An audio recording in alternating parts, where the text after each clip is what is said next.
Hello, YouTube friends. This is Shay here, Shay and 5. I know y'all are probably wondering what in the world has happened to me. Where have I been? Why have I not been on YouTube making videos? Well,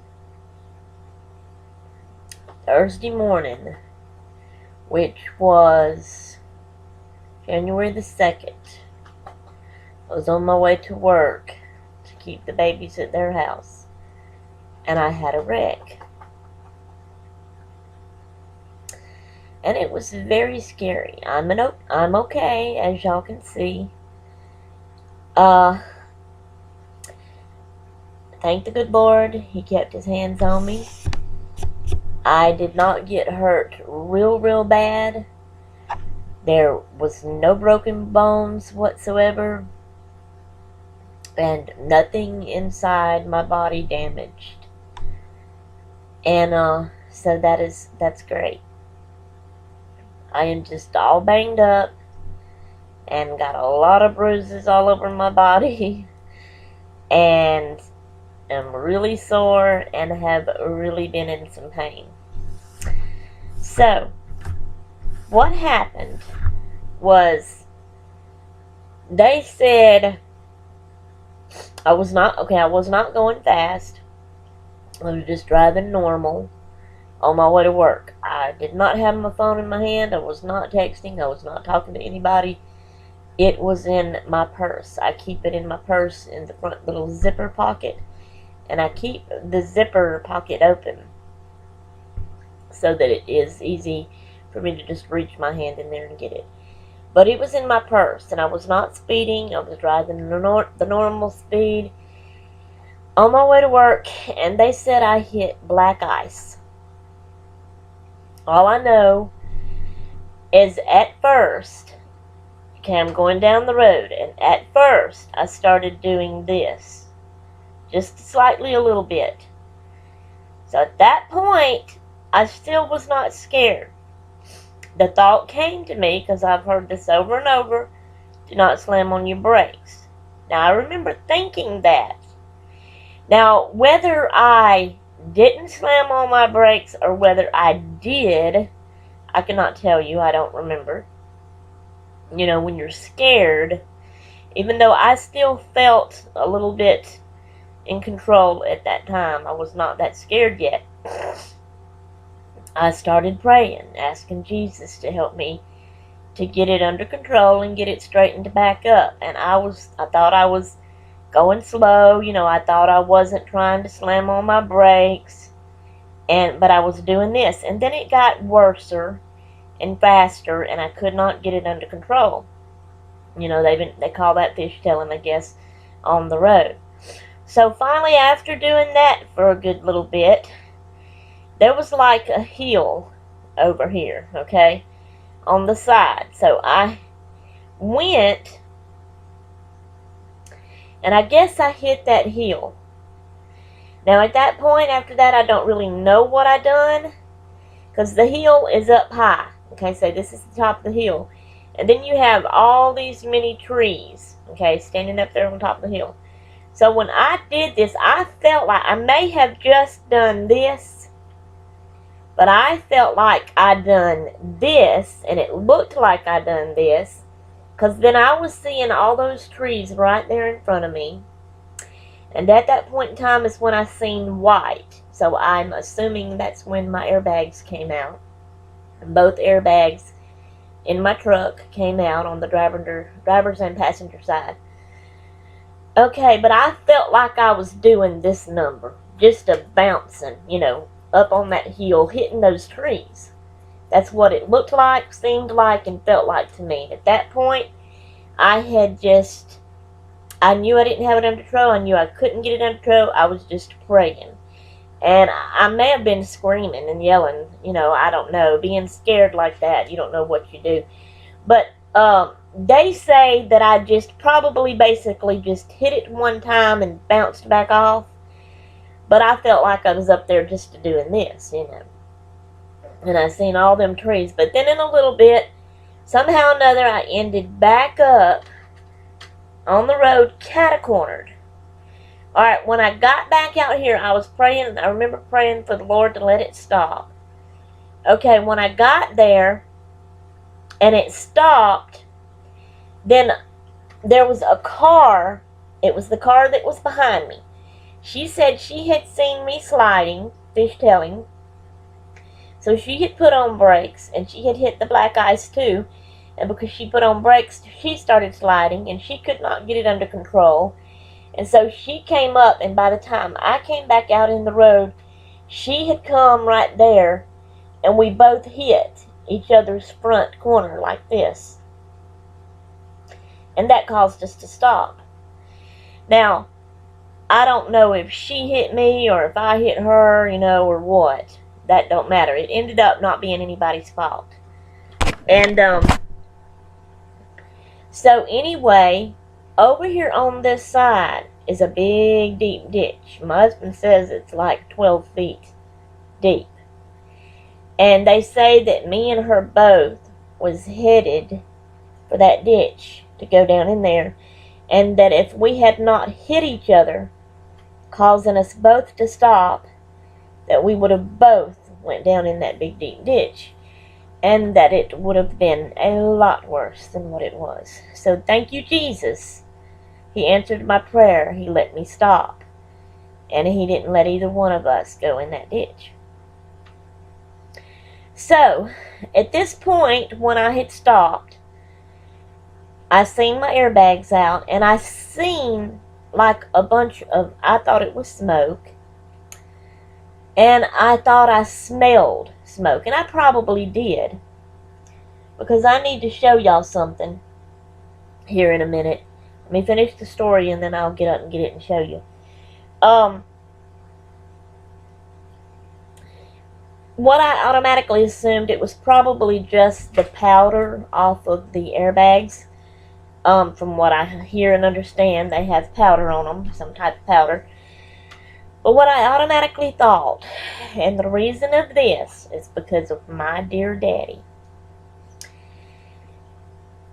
He, through all of my growing up years, I've heard him talk about this. And I guess he's sort of kind of like pounded it into my head that it's dangerous to wear a seatbelt. I know, because I know it's the law and we're supposed to wear a seatbelt, and me and my family don't really do that. I know we should, but we've not made ourselves get in the habit yet of doing so.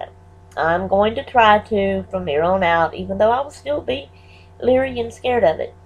But he's pounded in my head all my growing up years that it's dangerous to wear one, because you could get in a bad wreck and it could jam up and lock up, and you would not be able to undo it and get out if you weren't badly hurt. If it was where you could, but yet you couldn't get it undone and get out, and the vehicle could catch on fire, and because your seatbelt was jammed up and you could not undo it and get out, you could sit right there and burn up in the fire. So that has scared me to death. So when I stopped and I seen all that smoky looking powder stuff that was probably from the airbags, and I smelt a little like burn, smoke, that's the first thing I thought of. So automatically my hand went to the door handle, and I was opening that and jerking my door open, and I literally jumped out of my truck and ran away from it. Thank God I was able to do that. Okay? I was not hurt in no way, and there was not any broken bones. I was not like stuck in my vehicle where I could not jump out. Excuse me. During the wreck, all that I felt hurt-wise or hitting me wise was right through here. Okay? And that was probably the airbag. But I felt like and it hurt when that happened. And that's the only place. I did not feel my head hit nothing, like the window or the steering wheel or anything like that. I did not feel anything else, anywhere else on my body. Not my legs, not my feet. I didn't feel anything hit me. Just that part right there. So when I had jumped out of the truck, I was okay. After I got out and got away from my truck, then I started checking. I said, okay, I'm walking around. I started checking. I didn't feel any hurts. I knew I didn't have at least a broke foot or a broke leg or something. I checked my arms, and then I remember feeling and thinking, okay, that's the only hurt I felt. So I'm okay. And I said, thank you, Jesus. But evidently things did hit me, or I hit other places on me in the vehicle, because I'm all banged up and bruised up and sore and hurting. And I have a sore knot. And I didn't even know this until the day after the wreck. I started feeling it's right there, and it's still sore and touches right now. But I have a sore knot right here in my head that hurts. But slowly, after it all happened, all these hurts started slowly, one at a time, coming. And I started realizing, okay, I'm hurting here, I'm hurting here. I had a headache. I was hurting on the side of my face right here. This was hurting, and it was like it was going all the way through my back, out my back, up the top, and then up and down my neck here. This whole side, my right whole side, was hurting. At the time, it was just my left knee, the top of my left knee, and then the top of my right foot. Later, the top of my right knee also started hurting. So anyway, when I got out, then it kind of hit me. I had a wreck. I don't know if you call this a shock or whatever, but I started crying. And I cried and I cried and I cried and I could not cry. I could not stop crying. So the lady in the car that had hit with me, at first, because I was walking around, and crying, and I was looking at her, and I was expecting her to get out. I was looking, because all of the traffic on both sides had stopped. I was looking at them, and I was crying and screaming, and I was saying, somebody please help me, I need my husband, So, and nobody was getting out of their cars and coming to help. Some people, Even the lady that had hit me, at first I was thinking, my God, why is she just sitting in her car? Why ain't she getting out, So anyway, and I didn't even think, I know, at the time, I didn't even think she may be bad and hurt, that she can't get out. But I looked real good, and she was sitting there, and she was on her phone. She looked like she was okay. She looked like she wasn't hurt. She looked like she wasn't even upset. And she was just sitting there on her phone. So I figured, okay, she's calling somebody. She's calling for help. When she gets through on the phone, she gets out then and comes to me. And she was very nice and sweet, and she helped me out. She helped get me calmed down. She's the one that had me to turn my ignition off. She's the one that had me to press my emergency brake in on my truck. She's the one. All this took a while now, because at first she was asking me, do you have somebody we can call? And I was telling her, yes, my husband. So she was going to call him on her phone. The thing is, I do not know his phone number by heart. I do not know our home phone number by heart, and all of this kind of stuff. I have it in my cell phone programmed in, and when I need to call him, I just go to his name and call him or whatever. So, I couldn't give her the numbers. And, so we couldn't do it that way. So I told her, I said, we need to find my phone. I said, find my purse. Get my purse out. It's in my purse. So, she got my purse out of the truck. And that pocket was still open. And I felt in there, but my phone was not in there. It had fell out of my pocket, as well as a little notebook and a pen that I had in that pocket. I don't think anything else fell out. I don't know. But anyway. So my phone wasn't in there. So then she helped me look. And we had had a big bag in the middle on the hump of the floor of the truck. That was a garbage bag. It was just sitting there and it was open, and that's where we was putting our garbage. During the wreck, all of that had spilt down into the floor on the driver's side. So that driver's floor was all covered in all these trash papers and stuff. So we had to dig through that, so she helped me find my phone. It was laying there in the floor, thank God. We found it pretty fast after that. It was soaking wet. So when I seen it was soaking wet, I looked up in my seat, and I seen my jug. I always fix me a big jug Okay, it's big, fat, and round, and it's a big jug, and it has a handle. Of my flavored water that I like to drink. It's peach mango. I fill it up, and it has one of them little caps. You pull it up, and it's like a straw, and you can drink out of that. That's what I fix and take to work with me to have all day long at the baby's house to drink on. Alright, I looked up and I seen it. It was sitting there, but the whole top of it was broke off, and it had like this much left in the bottom of it. So I figured that had all spilt out, and that's why my phone was wet and all this kind of stuff. So we got my phone. She helped me. I didn't have my glasses on my face. Y'all may recognize I have new glasses. My husband picked these out for me. It's not really ones that I would have chosen, but it helps me to see. I didn't have my glasses on my face. And when I drive, I can't wear my glasses like this to drive. I put them up here on top of my head. Okay? Because when I've got them on, driving, things look blurry. So I take them off to drive. But I set them up here on my head. And that's where they were when the wreck happened. So I guess they flew off of my head. Okay. So my glasses wasn't on me. I could not see the names and numbers in my phone. So the lady had to look. And she told me, she said, that says Al. And I said, okay, that's my husband. That's his number. So she helped me dial it. And I called him. And I was still crying at the time, you know, kind of. And so I talked to him and told him what had happened, that I'd had a wreck. Well, then I gave it to the lady, and because she said, let me talk to him. And so she took the phone and talked to him. She explained everything to him.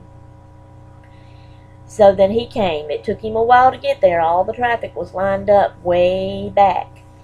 And so him and Katie came. Elizabeth stayed here.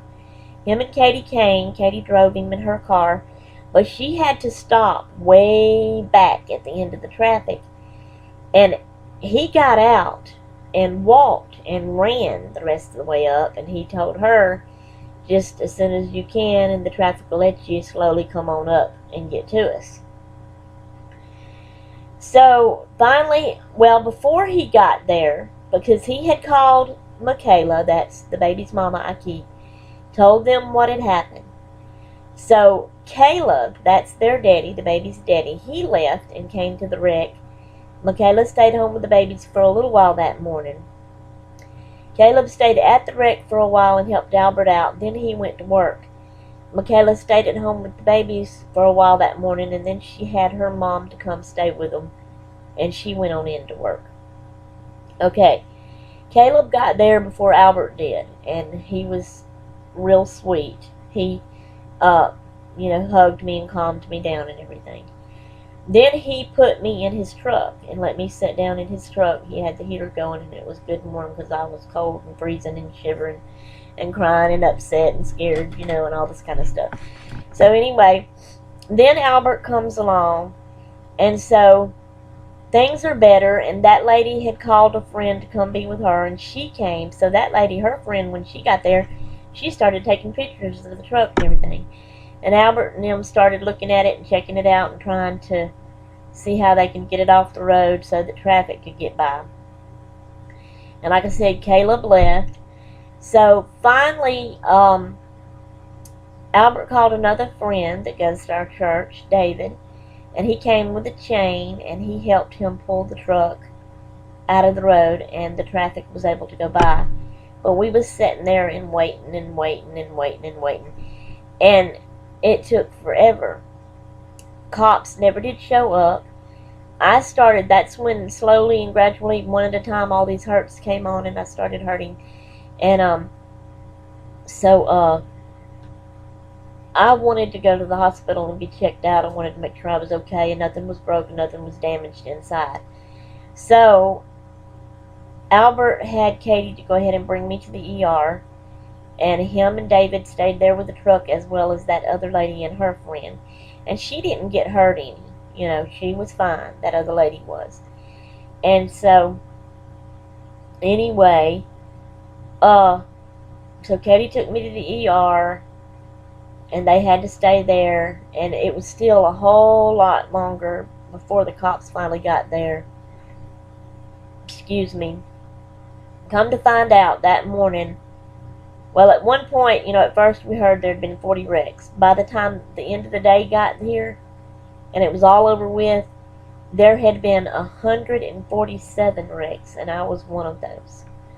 And so they had been really busy that morning. Plus, where I had had the wreck was between two county lines. And both stinking county people was a-fighting over who was gonna have it, So they had to call a state trooper in, blah, blah, blah, all that kind of crappy junk.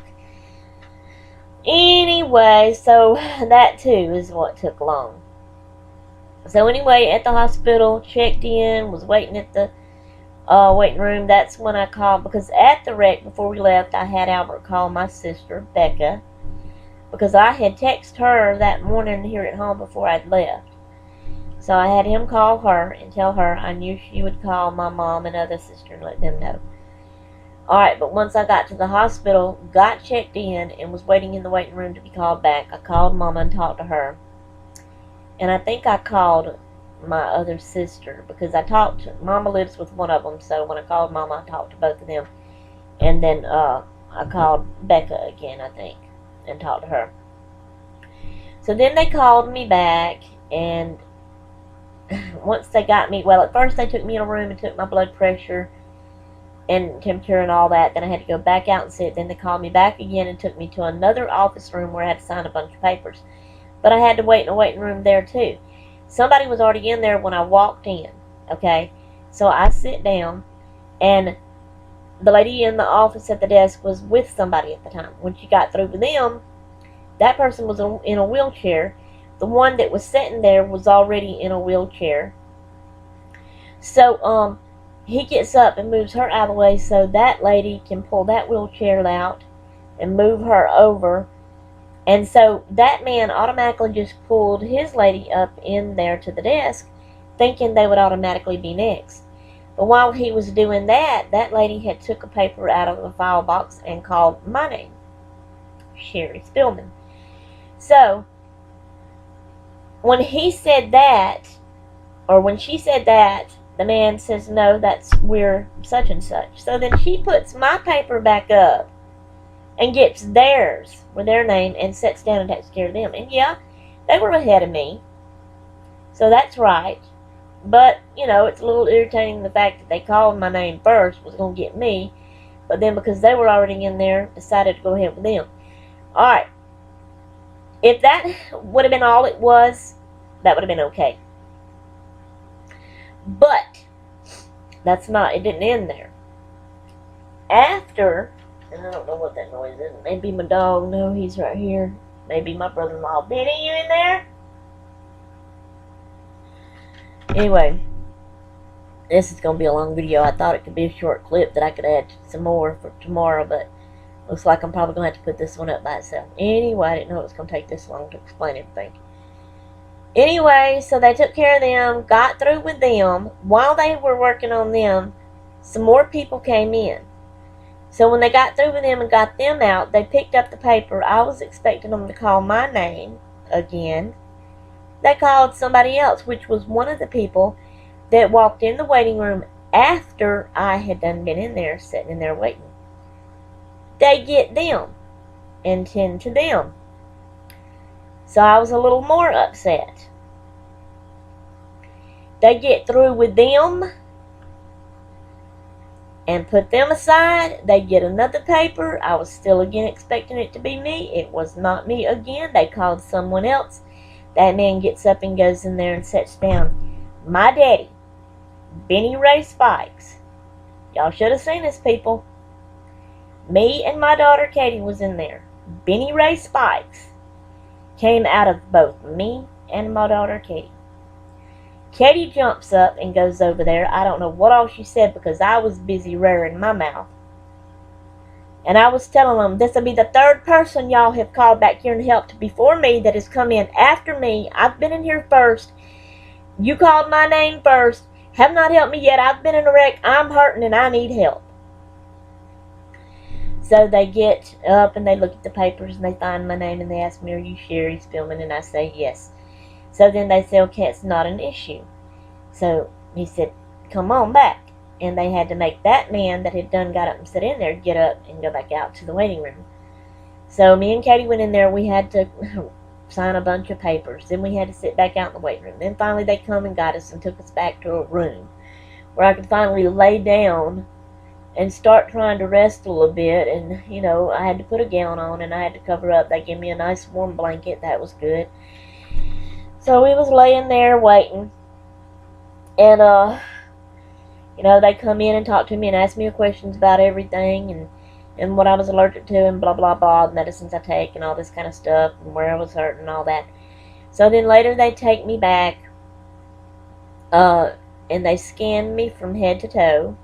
And that's when they found out, you know, it took a little while for the results to come back, but that's how they found out. Nothing was damaged inside and there was no broke bones. I was just banged up and bruised up and sore and would hurt. And they told me I would be even sorer and hurt more the second day. But I think my third day was the worst. This happened Thursday. So I'm counting that as the first day because it was Thursday morning.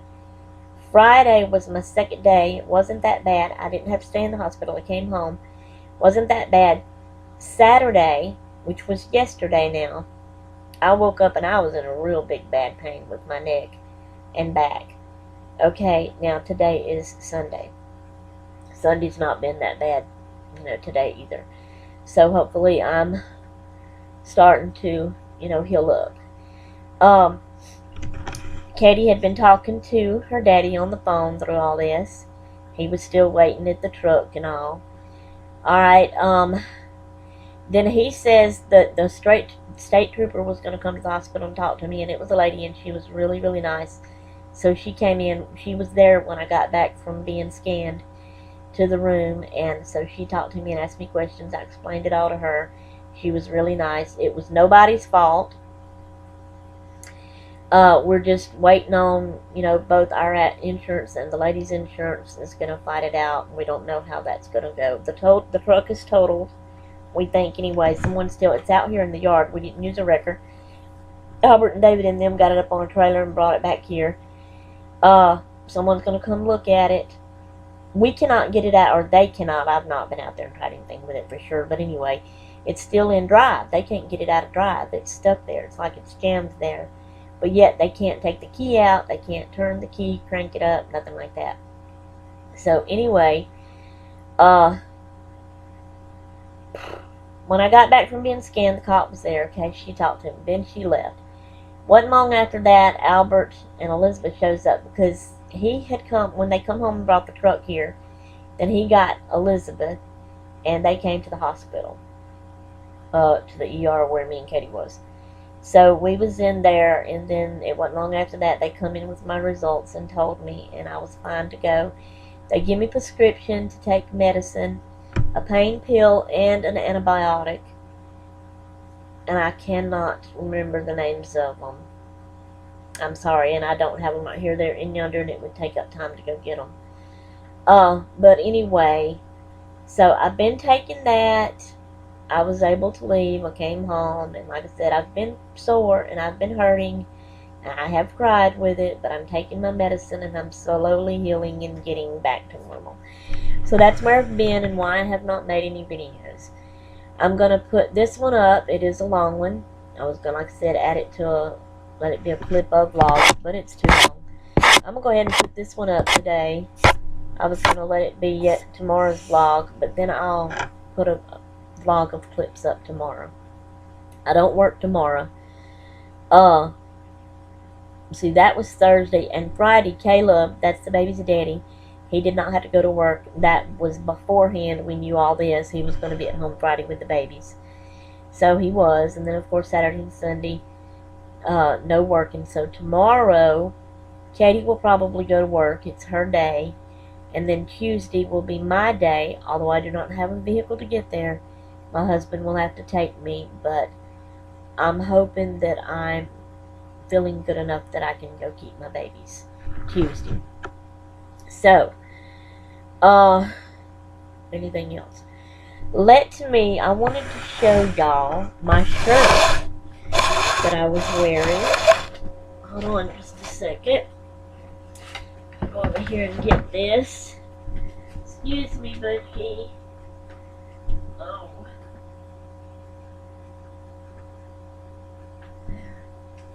Oh. Okay. Just sit back down here. Show y'all what the airbags, and this was one of my good nice shirts that I love. Nice and warm long sleeves in the wintertime, and I wear it to church and all of that.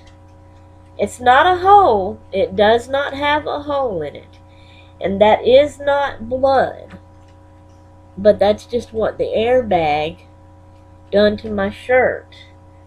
Kind of like burn it. See, it's not even all the way through. And it may come out when it's washed. It may just be some kind of black. It actually, right now, it don't even look like a burn spot. But earlier, you know, that day when I was wearing it and all, it did look like a black spot. And we was thinking that it was burned. And it may not come out, but it might once I wash it. I hope so. Anyway, okay, people. Just wanted to let y'all know what had happened and where I've been, why I hadn't been on. So, hopefully I'm getting better, and hopefully I'll be back with my vlogs again. Toodaloo!